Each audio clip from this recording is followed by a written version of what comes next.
Hello everyone, everything and everywhere. For today's video nga pala ay nag-a-assemble tayo ng ating kulungan.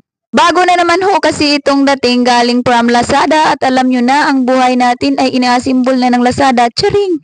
At lahat nga ng aming nabibili na mga kagamit-gamitan ay ina-assemble pa namin. At sa aming pag-assemble nga pala nito, dito kami nahihirapan ay hindi nga pala ito kulungan mga lods, kundi ito ay itlogan lamang. Yung itlogan na kapag mangingitlog yung manok katulad ng mga leghorn ay gugulong lamang papalabas kasi may harang naman siya sa labas at hindi nga naman ito mababasag dahil pabilog lamang ang kanyang pagkakaharang. Tunay ngang nahihirapan kami dito dahil nga wala itong manual na kasama. Kaya ang tagal-tagal namin nitong nag-iisip kung paano nga ba ang forma nito. At siya nga pala mga lods, hindi kami pwedeng sumuko dito dahil kapag ito ay aming susukuan ay yari kami sa aming bossing mamaya pag-uwi.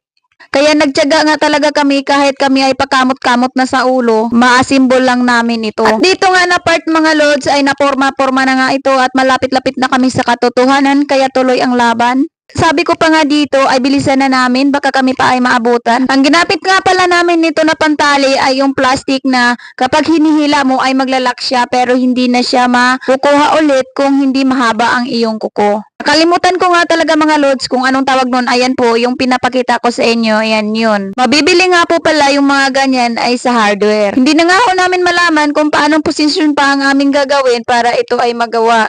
Kaya nga po, nung na-figured out na namin kung paano ito gawin, ay pinagpatuloy na namin ito para na rin po matapos na.